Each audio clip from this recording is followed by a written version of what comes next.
Hi there and welcome to a brand new day in the studio. Today is going to be it. Today is going to be the grand finale, well, hopefully, of this large painting that we've been working on for a while now.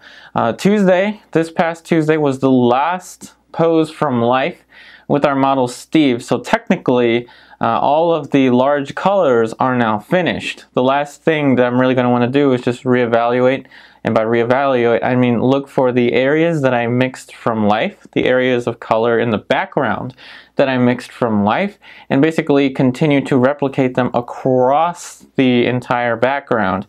And the first thing I'm going to want to do is oil out the colors so that there's one uniform pass of oil throughout the entire thing. I did get a larger brush to do this. I know everyone loved the last brush that I used in the start of this painting, so I have a much larger one. Not that much larger one. The one I had in the beginning was a 10 flat. This is a 12 flat, and yes, it was on sale, and that's why I have a new brush. That being said, on the palette here, we have titanium white, flake white, burnt umber, alizarin permanent, cadmium red, yellow, yellow ochre, sap green, ultramarine blue, ivory black, and our painting medium of choice has changed. I finally have Neo McGilp back. Yes, finally have Neo McGilp. And so I guess it's a good thing to finally have the medium that I prefer to use to finish off this painting. And you may be wondering, well, you're changing medium at the last second. Well, they are both fast dryers. And they're both made up of very similar components. So this medium should be just fine for what we're going to be doing today. And it has a less strong odor than the liquid original, so I definitely prefer it for what I'm about to do. So I'm going to get some of the medium right onto this brand new brush. So technically we don't really need the photo reference of our model Steve anymore, because all we're going to do to finish this off is to basically make the background color uniform throughout, well, throughout each segment of color. But in any case, here's a photo reference of our model Steve. And if this is your first time watching on this series, hi, my name is Yupari. What you need to know is that I'm not copying this photo reference. As many of you already know, I'm going to say, interpret, don't copy. And it's just my philosophy. I don't really like to just be like a human photocopy thing. Anyway, so I'm going to keep a photo reference of our model Steve to the top left corner of your screen. Just know that you don't really need it for today's video. So let's just go ahead and apply a very thin pass, a very thin layer of our medium. And I want this entire painting to have a very thin application of medium. And I know you're going to say, well, Yupari, why aren't you using a larger brush? This is my largest brush now. It is larger than the other one that I had. And notice how I'm just very lightly applying the medium. And I don't want to press too hard into the painting. Just very, very light. And I'm not going to show you the entire process of me just going back and forth, so I'm just going to show you what this painting is going to look like after I've oiled it entirely, after I've oiled out everything. After applying the even distribution of the medium, the Neo McGilp, onto the entire painting, I realized that Neo McGilp is not as odorless as I thought. I mean, it never claims to be odorless. I just didn't think that it had as potent of fumes as it does, as when you apply it everywhere. Don't worry, I opened my doors and I got some ventilation in here, okay? Don't worry. So, after applying that layer, I realized that the background color that I had, that I painted yesterday, I thought I needed to kind of make it uniform throughout. It's fine, actually, after applying that medium. So we're actually almost done. I only have I think just 3 things that I want to look at. So that is the outline here. This outline, I might want to make it a little less evident. I do want to leave some outlines just because, I don't know, I just like the look of being able to see the layers underneath in a painting. I mean, that's just my aesthetic. And then this line here, though I do like leaving outlines, this outline might be a little bit too much. So an outline here, an outline there, and then I think I actually might want to retouch the structure of the red cloth underneath. So returning to the palette here, we're going to use the palette knife to remix that kind of that gray brownish color. So I'm going to use just burnt umber, a little bit of alizarin permanent, a little bit of our medium, some ultramarine blue, a little bit of flake white. See that right there is just too brown, so I'm going to go ahead and throw in a little bit of alizarin permanent. See, now I'm not going to be able to perfectly match that color, but I think I've spent a lot of time mixing these colors that I think I might be able to get it, if not 90% accurate, maybe about like a good 87% accurate, let's say. So I think I had a little bit of cadmium red medium into that mixture, so we're throwing in a little bit of cadmium red medium, and I think I also remember that it had ivory black. And I think I used a little more ivory black in it than I probably should have on Tuesday, because like you saw, yesterday's painting had nothing to do with this large painting, just because it wasn't dry. That background color didn't dry enough for me to work on it, so that's why you got that quick little alla prima still life, of which I want to do more of those. And I think this is pretty close. It's pretty close. I think I'm just going to add a little bit of our flake white, and only a tiny bit. See the beauty of flake white? I don't know what I would do without flake white. Flake white has this property that allows you to add more of it without raising the value too much, and this flake white is Williamsburg flake white. And no, I'm not paid to tell you that. I'm just telling you just by my experience. I really like the Williamsburg. I think it was one of you that told me to try the Williamsburg out. So thank you for that. Can't remember who told me to try it out, but someone on this platform told me to try it out. So I think this is pretty good for the background color. So what I'm going to do is, instead of this large brush, I'm going to search for a smaller brush. And this is just going to be kind of for a little touch-up. So now I have a smaller brush, and we're going to use this to kind of try to minimize the effect of those outlines. So again, I'm not going to be able to have a perfect match, but we're going to see just how close we can get.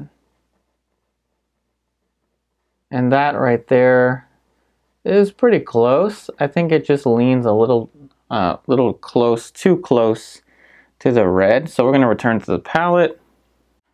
So returning to the palette, we're going to take this, put it back in here. We're going to add a little bit more of the ivory black, because I do remember I used a little more ivory black than I wanted to. And again, ivory black will slow down the drying time, but at this point it doesn't really matter how slow this dries anymore to me, because we're going to put this painting off to the side after we're done with it today. So now we have a much cooler mixture. Hopefully I didn't overdo the ivory black. But again, it's not going to be a perfect mixture. It's kind of like taking your car to the body shop. You're not going to get the exact mixture that you want. But it's going to be much closer, of course, in the body shop than it's going to be here.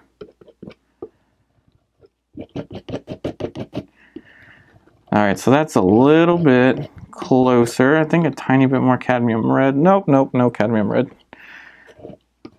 Alright, so that should be a little closer. And as the title of this video, hopefully I put it in the title, as the title of this video suggests, I do have two announcements, and I'm going to get to that shortly. So let's see how this color goes. I also raised the light sensitivity of the camera a little bit. That's actually really close.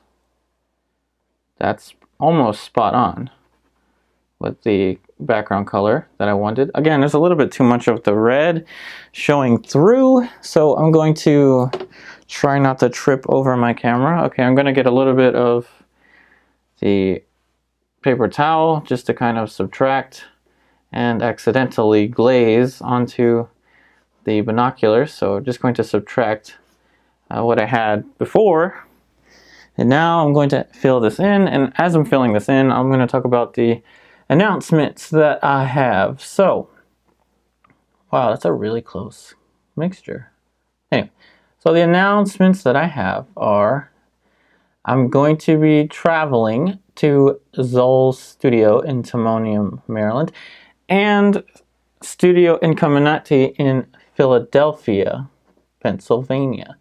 And the purpose of my travelings will be to talk about how I learned. So I'm going to talk about my a little more of my art education. See, that's a little bit too warm.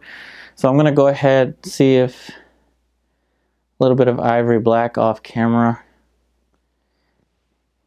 It's not an exacting science. I'm just trying to get the value. Okay, anyway.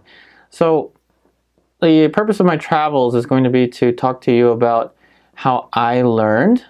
And I know there's going to be a little bit too much of that outline there, but whatever. I think it's fine. If anything, let's just, you know, when in doubt, blur it out. So we're going to make this really soft. See that? Almost glazing like an extra shadow. No one's going to know, right? But in any case, so the purpose of my traveling is going to be to record some footage, of course, of the schools that I'm talking about. But in particular, I'm going to talk about what I learned from artists in the past. So basically, what my teachers taught me and how it helped influence me in my current work. And now we're going to mix the light area of the drapery, a middle tone area for it, and then a dark. So again, so I'm going to talk about what I learned from other artists and how it helped me.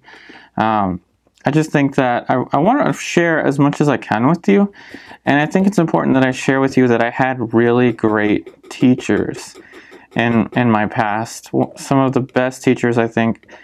I think I truly got really lucky with my teachers. So again, this color mixture is not very complicated. What we're going to do today is not very complicated. Cadmium red medium and alizarin permanent. More cadmium red medium than alizarin permanent, and a little bit of our Neil McGill. So this is going to be for kind of our lighter areas. And I think I want to mix a little bit more of it.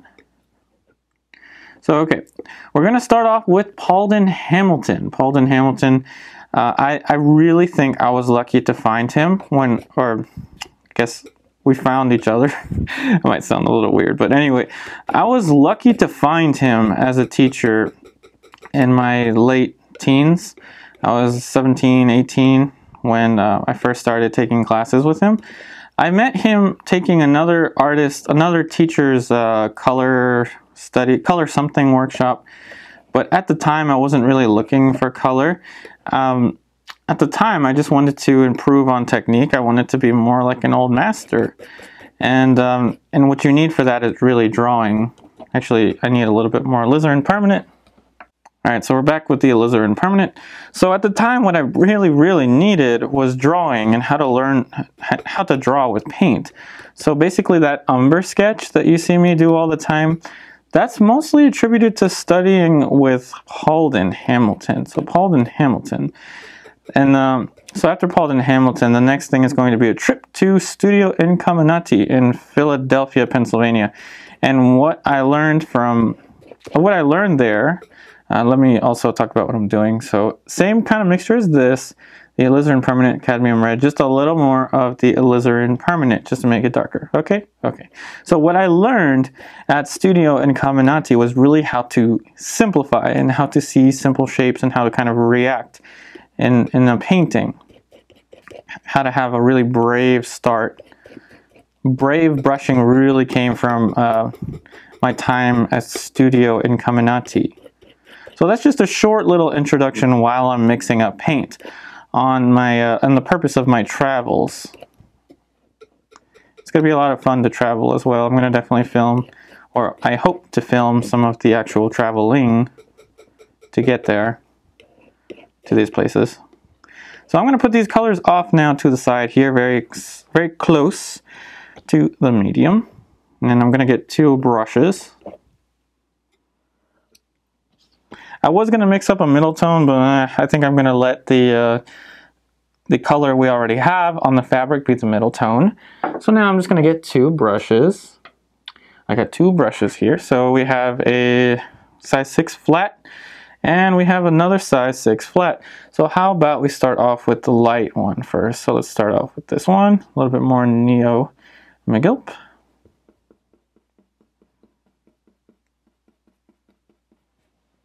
So we're just going to add this reddish tone right across here, because as I remember painting from life, I remember this was very bright, a very brilliant color, and I couldn't quite get it then, and I think it was just because maybe I just couldn't figure out the mixture, but apparently sometimes the simplest solution is the one you're looking for. But anyway, so now I'm really pushing the red, and I'm really pushing the chroma, but I'm not making it a generic red. There is alizarin permanent into it. So again, back to the travels that I'm going to do. I really want to talk about what I learned from each individual experience, and I really want to talk about the experience of learning and how I learned in the past. So as I'm finishing up this painting, I do realize I need to put a lot of focus into what I'm doing with this stage of the painting. So let me clarify what I'm doing. I'm not adding any extra information. All I'm doing is making this red a much stronger red than I had before. And I'm going to use the transparency of the paint. See how I am kind of doing this little motion? That's kind of something I also got from Studio Incaminati. A lot of the artists kind of move their hands about like this. And tell you what, Studio Incaminati, they have some YouTube videos out there, and they have a Facebook Live that is on YouTube, and they do it every year as of the past 2 or 3 years, I think. That's what I'm going to be traveling to witness, the Facebook Live demonstration. I'm really fortunate that I'm going to have a seat in the audience to watch the Facebook Live. I will not film it, however, because that is going to be, they're going to edit it and they're going to release it in the form of their own video. And I'm going to, of course, give you a link to that once it comes out. But in any case, Studio Incaminati, they have their own YouTube channel, and they have, I think, 2 Facebook Lives already on YouTube. So I'm just putting in this light shape in there. So if you haven't seen any of Studio Incaminati's videos, I'm going to leave a link in the description down below to their previous Facebook Live demonstrations. They are very informative, very, very professional. One of the narrators, Natalie Italiano, she was actually one of my teachers when I was at Studio Incaminati. I went to Studio Incaminati around 2011, I think. So it was quite a while ago. But the knowledge that I gained there stuck with me, and it's going to stick with me for the rest of my life. And that's something I'm going to be forever thankful for. But I'm going to talk more about that when it comes time to create those videos. But I just want to give you kind of a little bit of a brief introduction on that. So as far as this painting, it's not really, what we're doing is not that complicated right now. So we're just putting in this darker shape that we mixed in for this shadow here. Nothing too complicated. And we're kind of letting the layer underneath serve as the halftone. Couldn't be any more simple. So again, I'm kind of pushing the red. I just felt like it needed that. And I'm going to periodically stand back just to get an idea of the big picture. And that's another thing I learned from actually both of my, both Paul and Hamilton and Studio Incaminati, was to always, always, always, always stand back. Cannot stand back enough.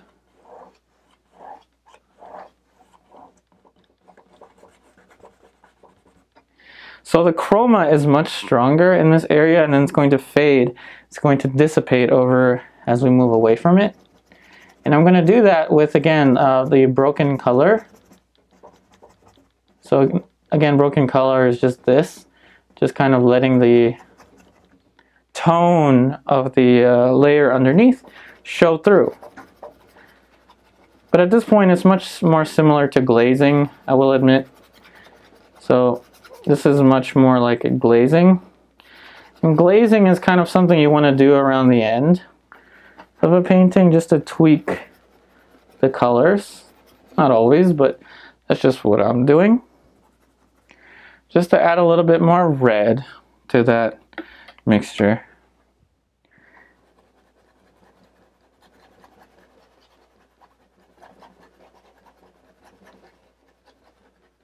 Super simple. And we're going to even apply it down to this area here. Just a very thin glaze of color. And it's going to get less bright as we move further away from here. And so the glaze is going to help kind of do that for us. And also it's going to help to provide some texture. And I know some of you are watching and you're like, that's not how you glaze. Yes, of course, it probably isn't how some people will apply a glaze. Some people will apply it much more thin and much more uniform pass. I'm not like that. I like letting these layers underneath show, and so that's why I'm kind of in a kind of goofy kind of way, just applying a little scrub onto this. So I think that this right here is going to be my last brush stroke. And that was the last brush stroke. So that means palettes up, palettes up. Palettes up marks the ending of an epic journey.